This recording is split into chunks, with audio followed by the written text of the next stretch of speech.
Welcome to the Metaphysical Martini Show, where wit and wisdom come together to bridge the gap between the spirit realm and the physical world.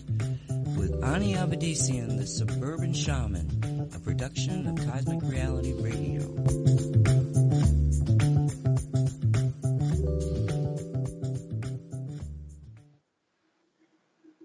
Hello everyone, I'm Ani Avedissian. Welcome to Metaphysical Martini. 3 parts spirit, 1 part rational mind, add 2 drops of optimism. Give it all a good hard shake and pour. Dress it with the olives of grace and empathy. Sit back, sip slowly, and contemplate the wonder of cosmic creation. And a hearty hello to everyone out there. Thanks for joining us for another round of cosmic cocktails on this week's Metaphysical Martini, the show that tries to sort out what's true, what's woo, and what gets flushed down the loo in today's deeply divided, dichotomous little world. And we try to do this objectively, putting aside preconceived notions and assumptions, rising above the contradictory rhetoric of partisan politics. Our goal is to let the spirit inhabit the human, to see the world from a higher vantage point, to let our higher selves guide our human selves. Now, that doesn't mean we ignore the dysfunction in our world. It doesn't mean we sit on a nice fluffy cushion all day long chanting bong bong billabong dong dong bing bong wollongong ding dong bong bong, projecting love beams in all directions while refusing to accept and engage with the experience of our co-creation. No, it doesn't mean that. All you peeps out there who think that meditation and only meditation is the key to perceptual shift. Well, I have to ask, how has it worked for you thus far? Have you solved all the problems of our world yet? Do we still have hunger? Do we still murder each other in wars? Is the private citizen still taxed illegally beyond their means while corporations hide obscene amounts of wealth in offshore accounts? And is the dissemination of information still controlled by a small handful of paymasters who flavor the news red or blue or whatever color on any given day as it suits them? No, we haven't sorted all that out. Are we still dealing with those and many other issues? I think we are. Well then, peeps, I suggest we get up off our lazy indoctrinated asses and do something about it. And we can make a start right here on the Metaphysical Martini Show by answering your questions.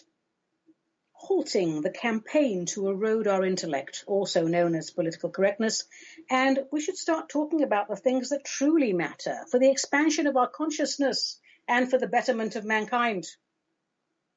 This show exists primarily to encourage we the people to connect the dots, to see through deep state's relentless campaign of perceptual engineering, to remind each other how to debate sensitive topics with respect and with cool heads, and with a goodly smidgen of humor. The purpose of open discussion is to expand consciousness for the betterment of aforementioned mankind. It's to explore new ideas.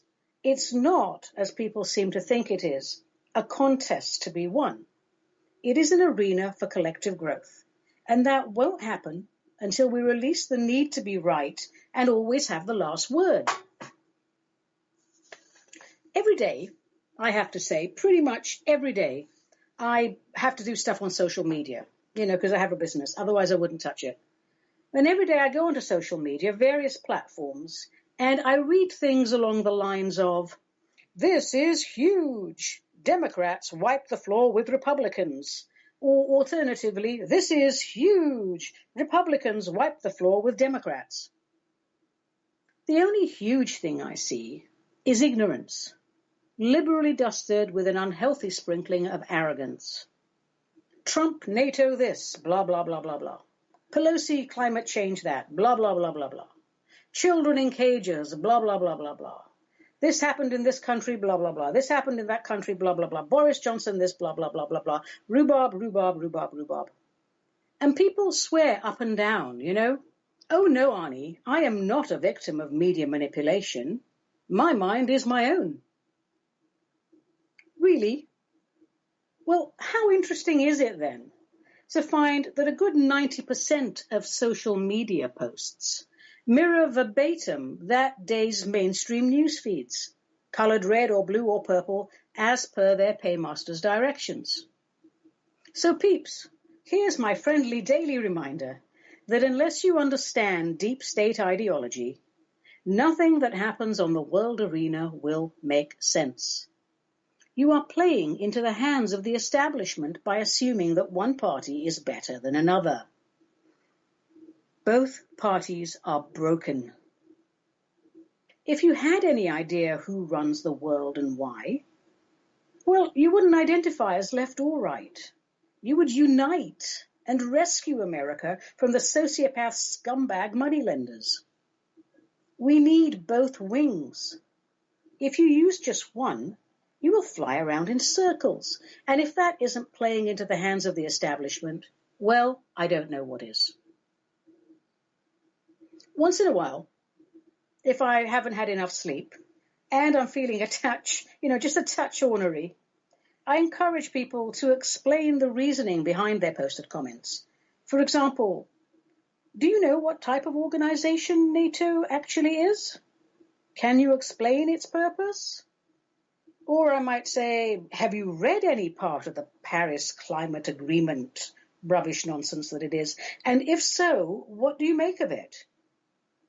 But when you're talking about Brexit and the European Union, do you know whose brainchild the European Union was? What about who funded World War II and all the wars since? Responses, when I get them, are less than encouraging. Commenting on carefully crafted news bites before researching them from various sources, isn't that just spreading gossip? So once in a while, let's shut up and listen to each other. Who knows, we might learn something new, and we might have the courage to change our view once presented with new information. That would be a thing, wouldn't it? Sip of martini to celebrate that. Oh, gosh, that's lovely, lovely. Anyway, if you'd like to have your questions included on the show, which goes out every other Wednesday, unless we have issues with internet connections, send them to Ani at aniavedissian.com, because that's who I am. And if you prefer snail mail, send them to Cosmic Ani, P.O. Box 714, Wilsonville, Oregon, 97070, United States of America. And a reminder, my darlings, that if you leave your questions on my voicemail, they will be deleted faster than large corporations launder the money in their bank accounts offshore. So, let's get on with it, darlings. Let's get on with Q&A, question and answers. That's the main part of this show. Now, this week, I thought perhaps instead of answering questions from individual listeners, I thought we'd take a look at some of the questions that come up regularly in my classes, in my spiritual salons, and all of the other events. So these are questions from real people, but they're questions that keep getting asked over and over and over again. So clearly they're in the collective consciousness, so let's address that. A subject that comes up time and time again, I'm happy to say, is cloning. And the questions that are asked are somewhere along the lines of, is it true that US presidents and other ranking peeps are cloned by the establishment? And if it is true, then why do they do it, and when did it start? Well, I might know a thing or two about this. Not saying I do, but I might. My intel says that in recent history, this started up around the time of Roswell, give or take, with a race of extraterrestrials we call the cute little greys, the Zeta Reticulans. Now, for whatever reason, and I didn't go into details with them because it's a sensitive subject, the greys have lost the ability to reproduce naturally. Sexual reproduction, in the bedroom, the Twinkie and the donut, that sort of thing. They can't do that anymore. It's not, well, they can do it, but it's not doing anything. So in order to preserve their race, they became experts at cloning. And in case you didn't know, and you might not know, It is possible for a soul to enter a clone if it so wishes. Anyway, repeated cloning, it's dulled the little grey emotions. It's dulled their ability to feel and ultimately to experience proper empathy. And ultimately, as understandably, as sentient beings, they want those feelings back. So our human genetic material is apparently a good match to theirs. So they came here to Earth to ask, or perhaps to inform the government of that day, that they were going to cash in pre-birth agreements made with humans. Humans were supposed to donate some of this genetic material. And in return, they, the little greys, offered to trade something with the government of our day, and our government asked for cloning technology, which the greys were brilliant at and freely gave. Now, the exact details of what happened next are still classified on both ends, human and ET, but in short, the humans did not keep their end of the bargain. They abused the greys, which pissed them off royally. Only a small handful of the greys made initial contact with the authorities, good choice on their part, and I don't believe that that group made it out alive. But the bulk of the delegation was already on Earth, little grey boots on the field, and they decided to go ahead and fulfill their mission to collect the human biosamples with a view to enabling natural conception and birth. Now, there's a lot more to it than that, and we would have to talk a lot about alien abductions and that sort of thing to put the pieces together. But I'm going to stick to the cloning. So as far as the cloning goes, can I prove it?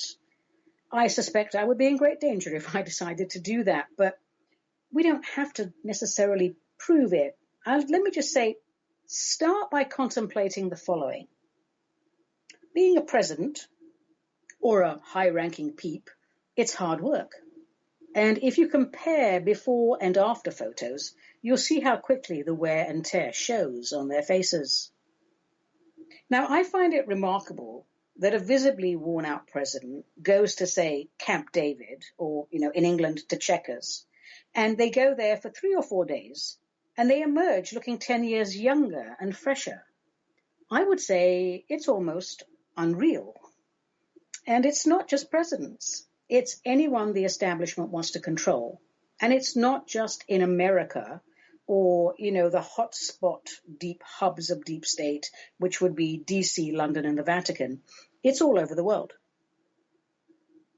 It is customary, apparently, to make 3 to 5 clones at the same time and place them in various locations in case they're needed in a hurry.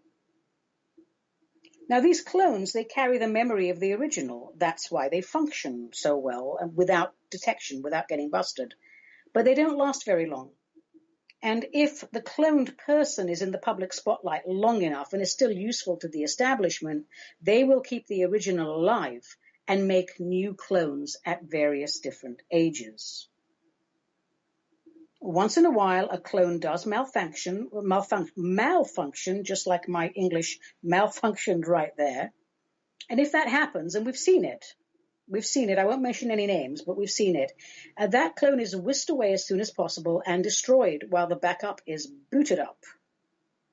Now, I know it all sounds weird, but if you put aside preconceived notions of what is and what isn't possible, as per what we have been told by mainstream education indoctrination, I think you'll find there's a lot of evidence to examine and more research to be done. I've had some conversations with my ET friends about this, and I asked one of them, with regard to American presidents, if, after the original was destroyed, any had chosen to have their soul inhabit the clone. And one notable example they mentioned was Jimmy Carter.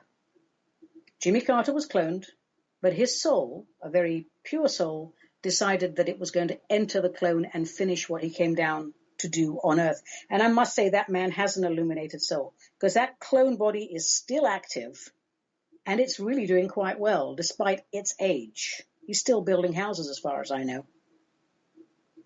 There's something else that when I was a kid I used to think about might be cloning. I don't know if you have these folk stories here in America. I should know. I've been here long enough. But in Old English folklore and Old European folklore, there are stories about changeling children.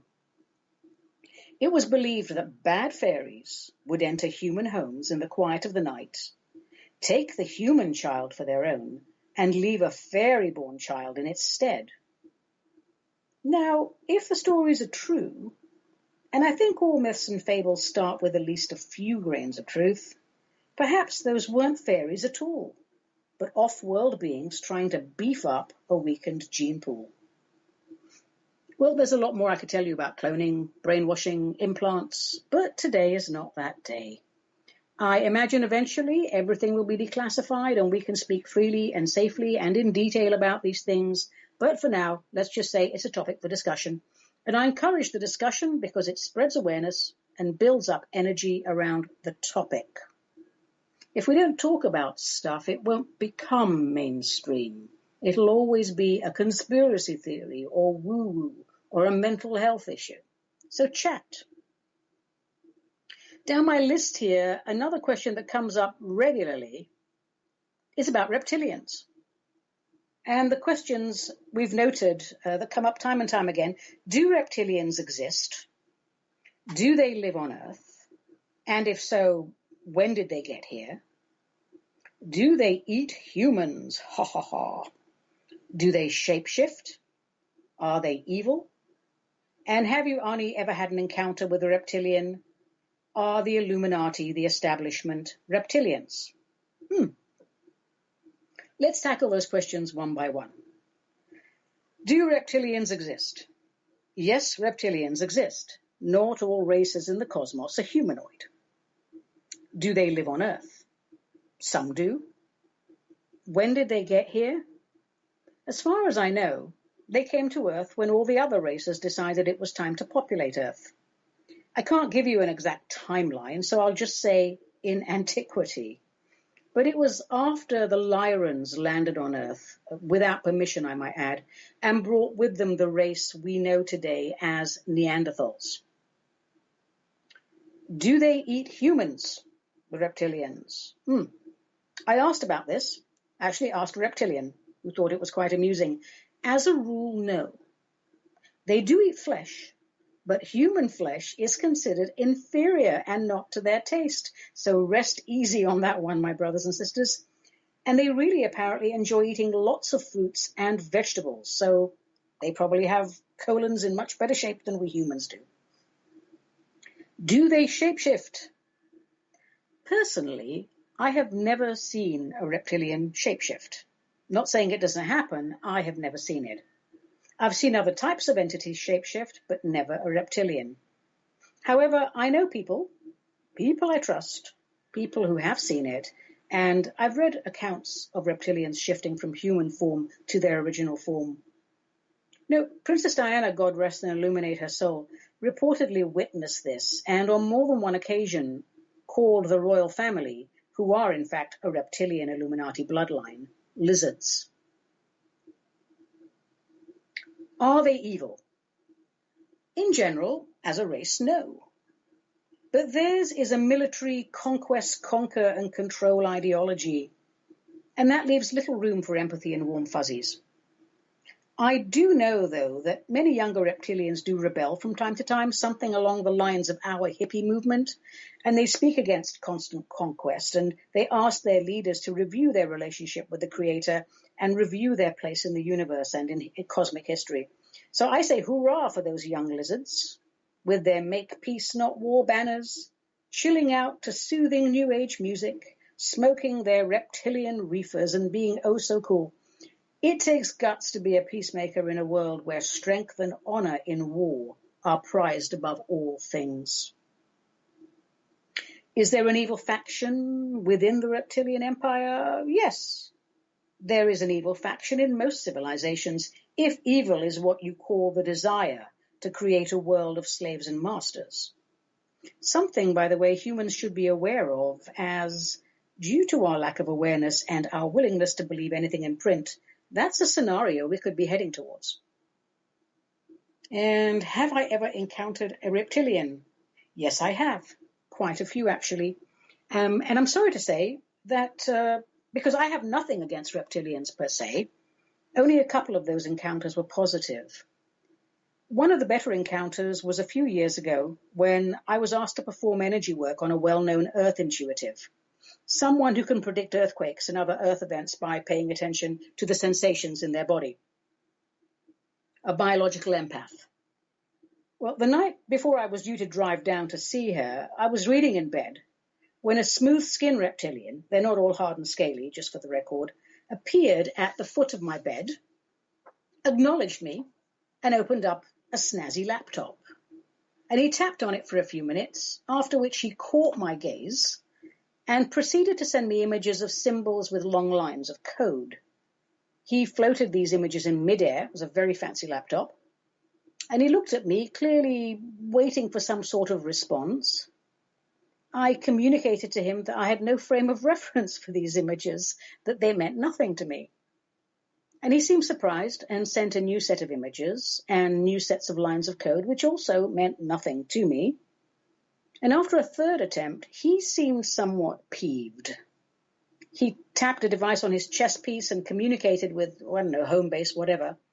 And after that interchange, he closed his laptop and he looked at me with more than a touch of sympathy.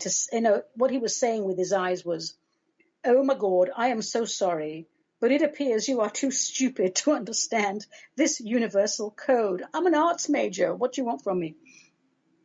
After that, he teleported out instantly.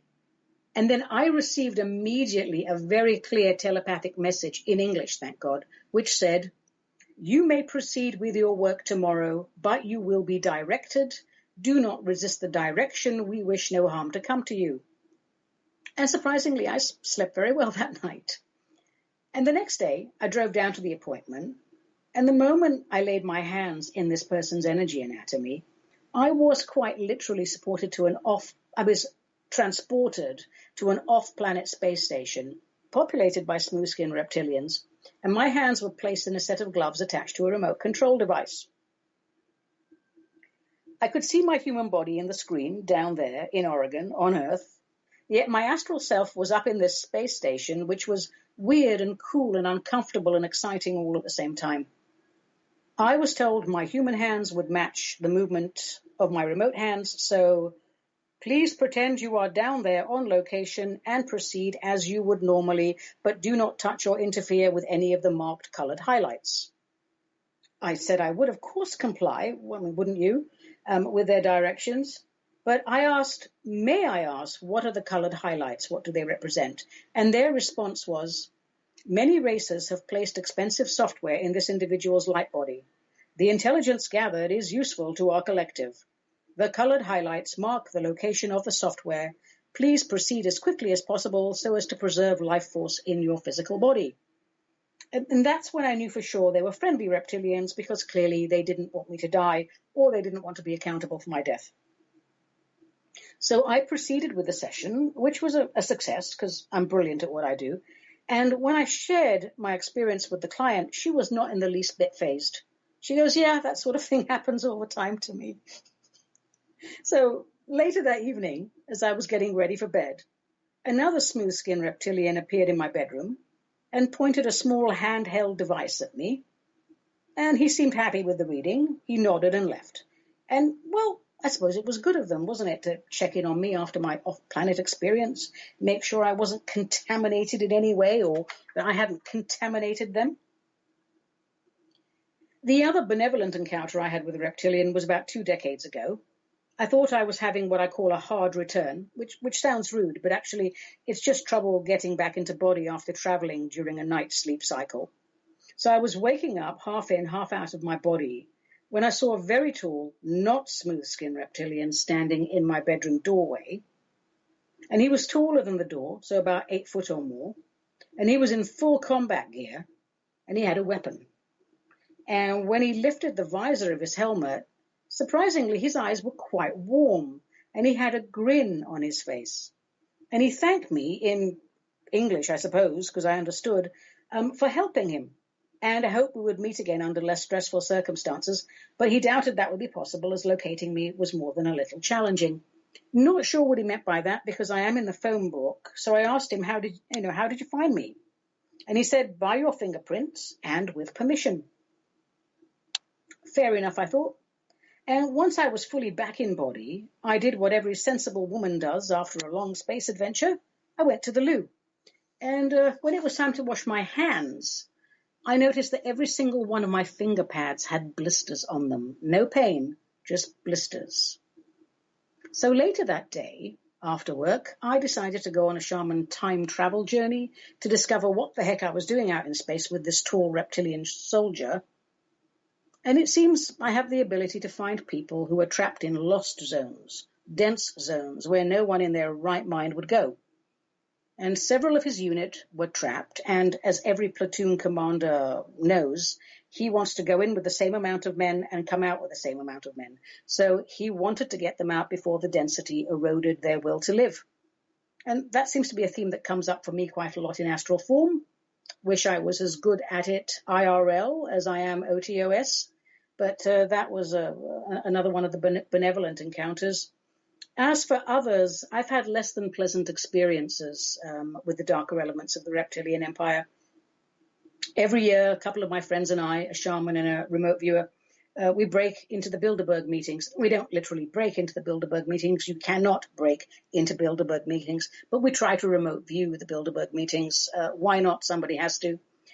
The longest we managed to stay in, I think, before detection was almost 4 minutes. And I don't know what kind of shamans they have. I mean, they're not human and they're definitely reptilian, but it's a branch of reptilians I have no interest in associating with, because when they find you, they block you via a vibration that I can only call sheer terror, and you have no option but to back out before the level of terror has an effect on your physical body. I mean, when you're in a room with ghosts, the room goes cold. When you're in a room with demons, you go cold.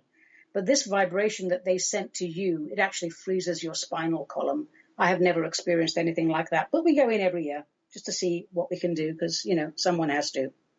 And I think another notable encounter was in a black mass. Now, I'm not talking about a bunch of college kids dabbling in the occult or a bunch of clueless amateurs playing at being Satanists. This was a full-on, almost full-on ceremony glorifying Lucifer. Now, what was I doing there? Well, I can assure you, my darlings, I am not in any shape or form a Luciferian, but they do exist. And the Dark Lord is enthroned in the core of the Vatican and in the hearts of those we call the establishments, those who will not co-create with Source. So let's just say for now that my presence there at that time was part of a work project and not attending was not an option. And how does that fit in with reptilians? Well, a lot of them were. No one shape-shifted at this mass, nor did I expect them to, as I was not the only outsider present. But how can I put this? When your energy anatomy is too big for your physical body, or your physical body and your energy anatomy are just not compatible somehow, an experienced energy worker can see that. And say you're not human, but you have to pretend to be human for long periods of time. Well, when you have the opportunity to be with your compadres and bask in their collective glow, that glow is hard to hide. So I do believe that certain races, such as reptilians, have been mistaken for demons and vice versa over the years. And I have seen things that froze me in my tracks. I've encountered beings that made my blood run cold. And I've seen things that have made me doubt my sanity until I sought to understand them. That's the key, I think. We all fear that which we have no frame of reference for and that which we do not understand. The one thing I can tell you, I have learnt without exception, every type of being in the universe, and probably the entire cosmos, wants to be accepted, understood, and validated, and probably cuddled a little bit. Those who worship the dark side got there through indoctrination, as did those who worship any entity in any religion. When we reclaim our minds and give our hearts to the divine, only treasure we will find. And another question that comes up a lot is a sort of a variation of, is our ascension, personal, collective, and planetary, a foregone conclusion? Can the Dark Ones control and prevent that? Well, they've done their darndest, of course, to control and prevent, and thus far have been quite successful, but slow as it seems, and it is slow. The illusion is cracking. Look, how much they control us is up to how much of our own minds we control and where we set our hearts. Who are the first people to be imprisoned and executed during a coup or a revolution? It's the intellectuals, isn't it? It's the free thinkers, those who stand for the sovereignty of the soul. If you own your mind and give your heart to the light, no one can convince you that black is white or that McDonald's fries are safe to eat. If our hearts are aligned with Source and beat with love for co-creating glorious cosmic adventures, no one can stop the light flooding into our realm and illuminating our lives. So that's why today's schoolroom education is about as useful as a roast pig at a Seder dinner. You know, as the saying goes, the establishment doesn't want to give you the education that will enable you to overthrow it. They don't want a nation of critical free thinkers focused on the expansion of consciousness and the betterment of mankind. They want meat-covered automatons to do their bidding. If we want to end dark control, we have to start by letting the light flood into our own being and not let anyone marginalize us for being curious. Ask questions. Question everything. Ask people to explain their thought process to you. Ask them what research they did. How did they come by their conclusions? Share knowledge. Make America think again. I've been talking about the establishment in its varied and myriad form for decades, and it hasn't gone well for me personally to be the agitator outside the box of comfortable conformity, but I stuck with it. And lo and behold, I see that people like me, and there are many, thank God, we have made a difference today because people are connecting the dots. Suddenly all those things that were hidden in plain view, like pedophilia within the Vatican, within the royal families, within the economic elite, also known as the sociopath scumbags, and all those who are blackmailed by them. People are questioning that, and people are questioning the true purpose behind the seemingly altruistic globalist agenda, a plan to destroy ethnicity and culture, to destroy national sovereignty in favor of this homogenized, sanitized, dehumanized society of sterile, docile, obedient zombies. Is that the future we want to create for our progeny? Is that our legacy, slaves and masters? No, of course it's not. So no, nothing is a foregone conclusion. So let's get out there and get busy with the business of cosmic co-creation. You know? And one other little quick question that comes up a lot.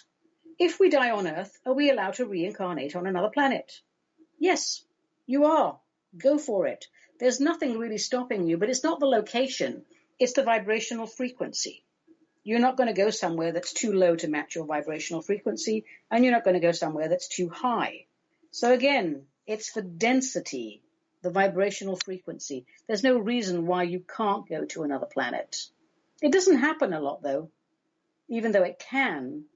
It doesn't happen because we're so wrapped up in going down and rewriting our gameplay and trying to do better. And we tend to enjoy doing that with our soul group and people that we enjoy reincarnating together and playing different roles. But yeah, it can happen. It doesn't often, but it can. So anyway, well, those were quite heavy questions, I think, and I'm glad for that because interesting people show up and ask interesting questions. It means they are thinking. So shall we lighten up a little bit? I think perhaps we will. Maybe it's time for a little pat of poetry, but before that, it's very hot in here. I need a drink. Excuse me. Oh, and that is quite lovely. All right. It's time for a little pat of poetry. Yes, folks, after a hard day's shamaning, I like nothing better than to come home, put my feet up, have a nice cup of tea or a small drinky poo, and write really bad, non-peer-reviewed poetry. Why have Shakespeare and literary prowess when you can have cosmic Ani and a whole lot less? I have two offerings for you today. The first one is an apology from the Little Greys with regard to their dealings with the changeling children. Yes, my darlings, it's more poems about ETs. Be careful what you ask for. And this one is titled, The Fable of the Changeling's Cradle. Thank you very much. You know the old story of the changeling children, the one where the fairies were branded as villains? Well, to be honest, we engendered that impression. So apologies to the fairies, as it gave them all severe depression. It was we, the little greys, and it's time for our confession. The truth must be told, no more media suppression. We took your fat human babies and replaced them with clones. That's why they died young and had such weak bones. Looking back now at how we hunted our quarry, it was wrong and immoral, and we are ever so sorry. Well, after all those years, I think it's good of them to come forward and offer an apology for their misguided actions. Naughty little greys, tut tut, but I'm sure your apology is accepted. And in keeping with our ET theme, here's another one. This one is about reptilians, and I call this one Reptilian Renaissance. Thank you very much. Not all reptilians are evil and cold. The current generation doesn't quite fit that mold. While it's true as a species they value their might, some younger lizards do not want to fight.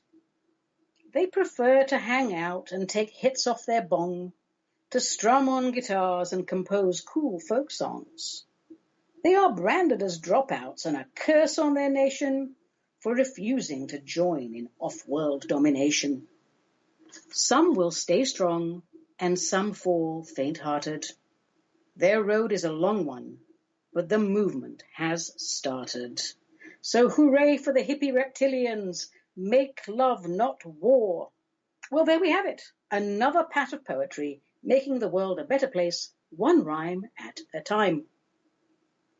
All right, this might be a good time to mention that in addition to the Metaphysical Martini show, streaming live on planet Earth and available on demand at no cost to all spaceships currently in orbit, I also have the pleasure of co-hosting the Say What show with Nancy Hopkins and Dolly Howard right here on Cosmic Reality Radio on the second Saturday of each month.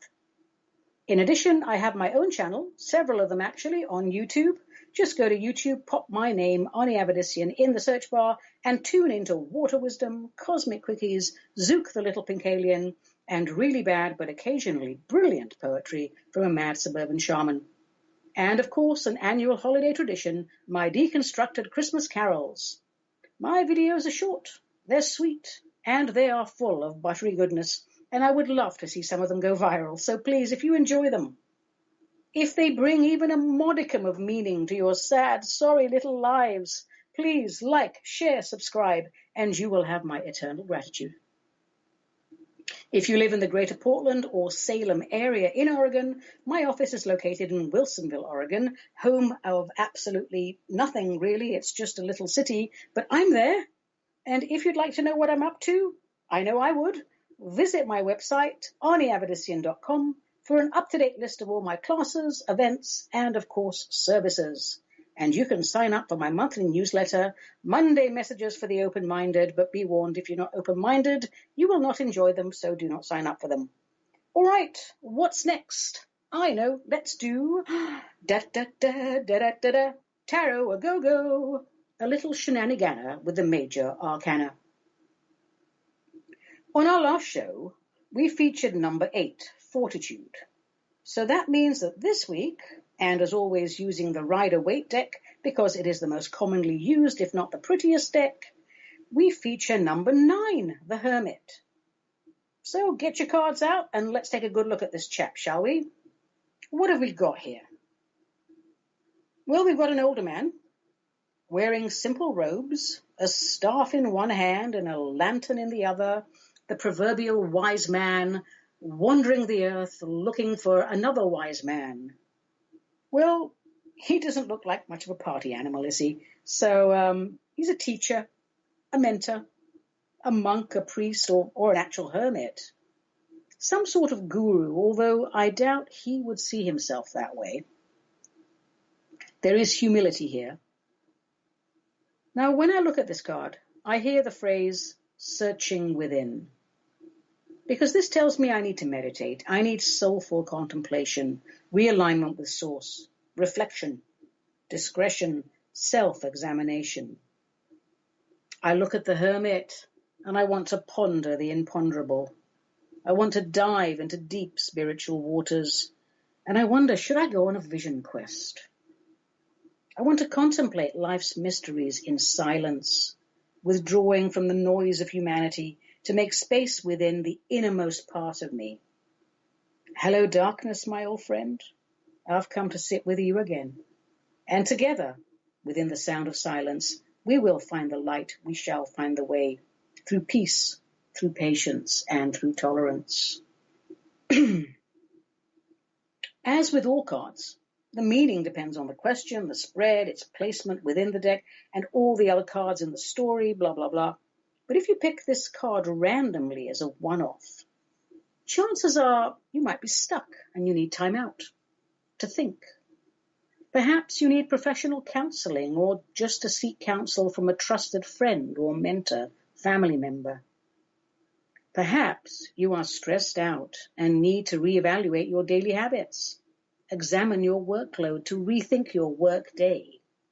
Because work stress, which is pretty much epidemic proportions in first world countries, is often a misaligned relationship with time. Whatever the issue, the answer you seek will be heard in the quiet moments. If you random pick this card reversed, well, you might be taking being a hermit a little too far. There is such a thing as too much isolation. And on some level, we all need human contact, a connection with another warm human heart. It could be that you like having things your own way, doing things your own way, and no other way. Beware of that. Be careful not to shut people out and have them turn away from you.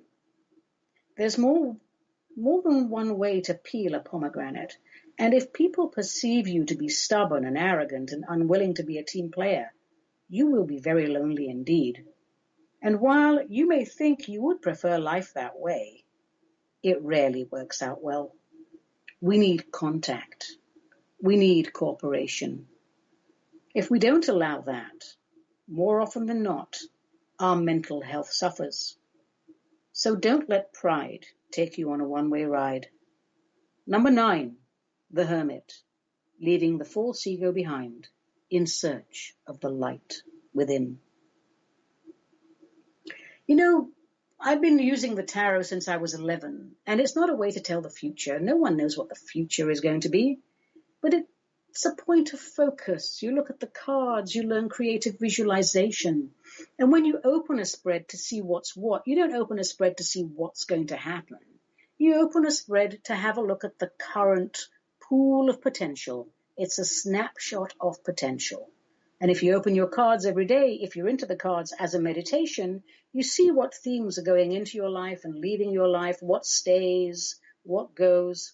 It's just a point of focus, like runes or anything else. I just happen to think that the picture aspect of it, it allows us to expand our creative visualization. And the more we use our imagination, well, we are co-creators after all. We do build the universe one thought at a time. So let's not dumb down. Let's expand out. I love my cards. All right, so that was number 9, the hermit. We'll let him go off with his little light and look for honest people. Back here in the real world, it's time for a new segment called Points to Ponder. How to tell if you are moving from maligned to aligned. Life changes when our perception shifts, doesn't it? When our eyes are open, well, when the illusion is shattered, we see the world from a higher vantage point. Our social circle changes. We find we are no longer lonely enough to put up with people who complain 24/7, people who gossip about others and repeat everything they hear on telly like a bunch of tweaked out parrots on crack. Now, the path to alignment can be lonely at first. We withdraw for a while and we seek higher guidance from the light within, just like the hermit. But then universal law kicks in and we find ourselves in the company of like-minded people. Life changes subtly at first. Maybe one big aha moment, followed by a series of moments. And before we know it, we've leveled up. We are playing the game of life at a whole new level, a higher, more exciting, dynamic level. So here are 5 points to ponder. How you can tell when you're moving from mortal maligned to divine aligned. Number 1. Comedy isn't as funny as it used to be. Comedians don't seem to be as clever as they once were. The material is mean-spirited, downright rude, and often crude, aimed at low intellect, designed for cheap laughs. You are ashamed to think that you once found this amusing, but after a little prayerful contemplation, you decide instead to honor yourself for having moved your mind out of density and into the light. Point to ponder, number 2. You don't believe anything you read in the papers or watch on the news, mainstream or otherwise. You have reclaimed your mind from mass social conditioning and realized that the news is little more than propaganda. He who pays the bills writes the stories and flavors them as it suits. However, you still need to keep informed, don't you? So, what do? In addition to the American media, you start reading papers from other parts of the world. You engage in research and decide to follow the money and find the agenda. Number 3. You find yourself showing up to your local city council meetings and actually enjoying it, because you have realized that the Koch brothers and their ilk bought local officials long before moving on to buying out state officials and federal officials.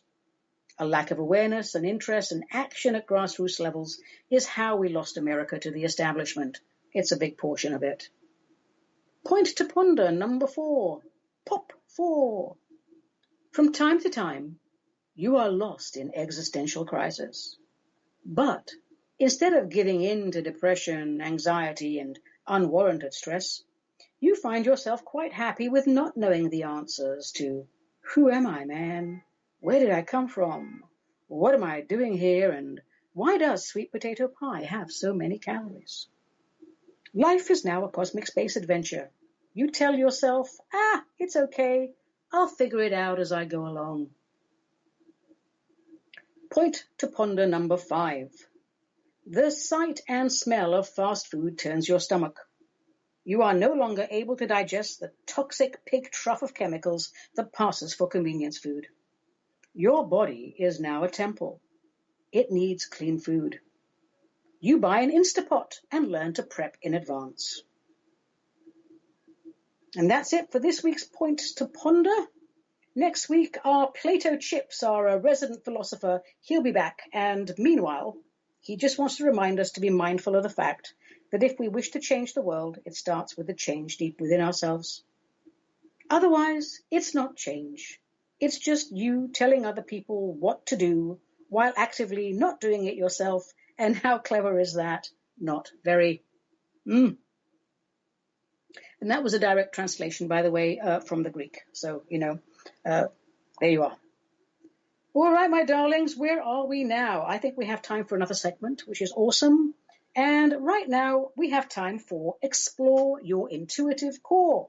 Da-da-da-da, da-da. Because we are all manifestations of source energy, and as such, multidimensional communication is our birthright. Yet somehow, being psychic, aka intuitive, is still considered paranormal and woo and out there. And what a load of rubbish that is.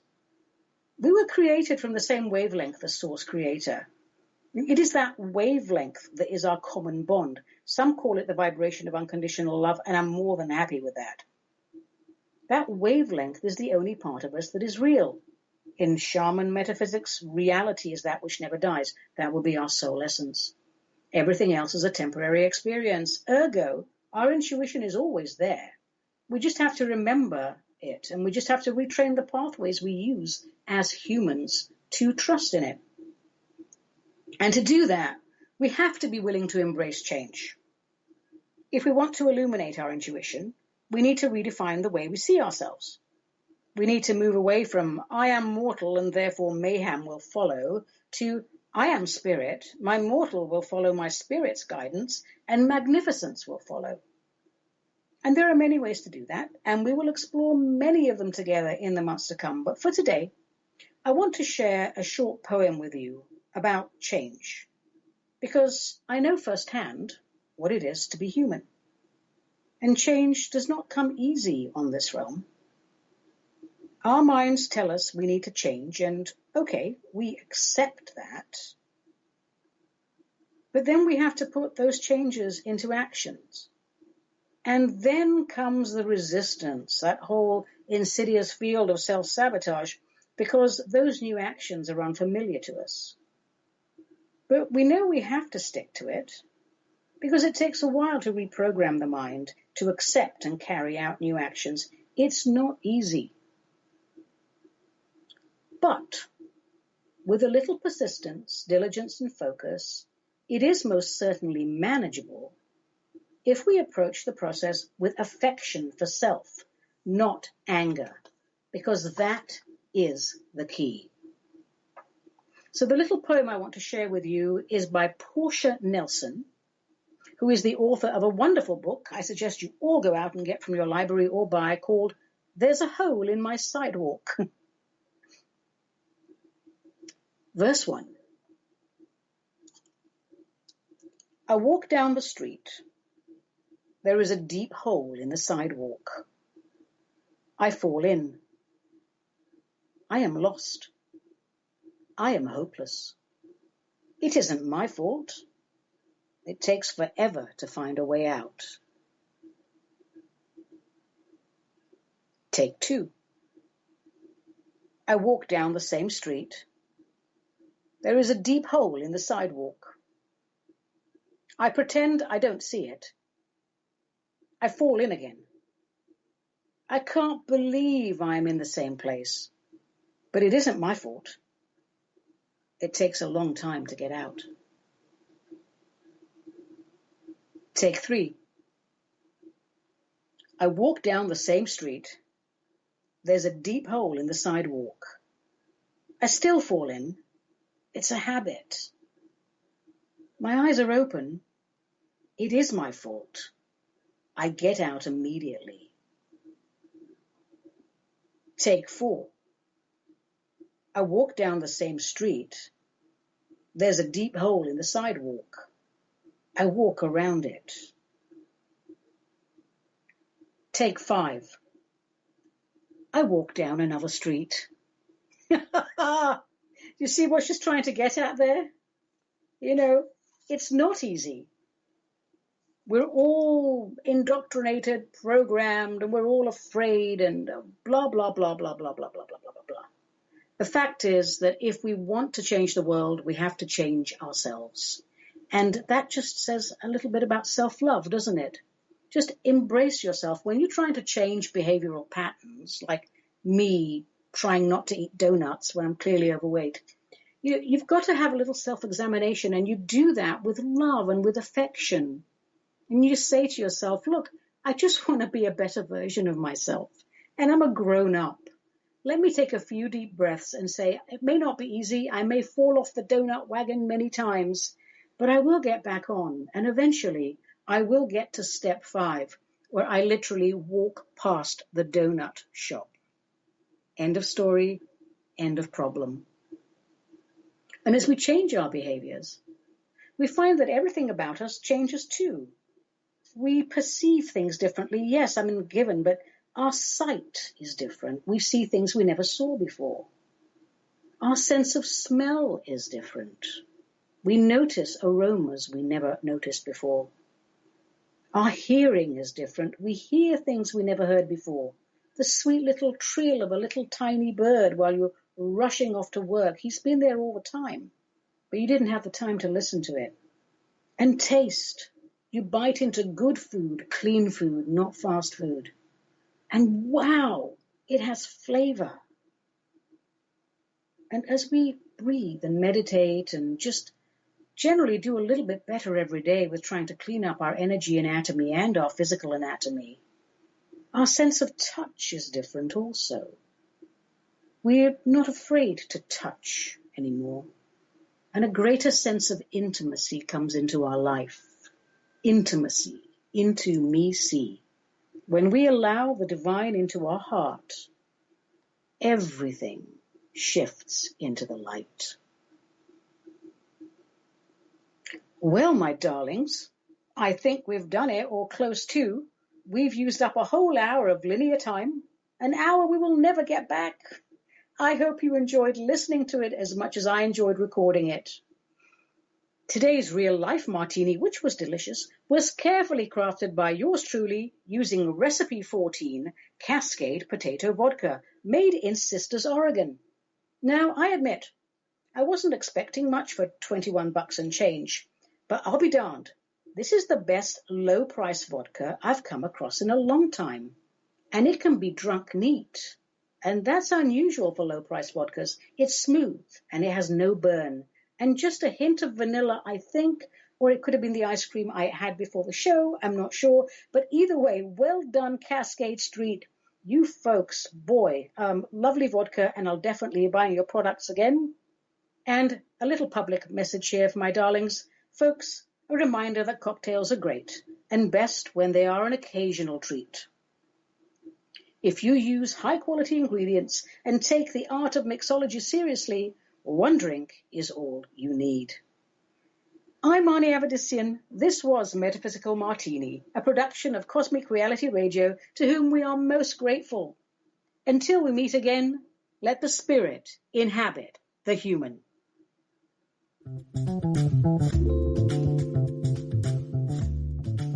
You have been listening to the Metaphysical Martini Show with Ani Avedissian, the Suburban Shaman, a production of Cosmic Reality Radio.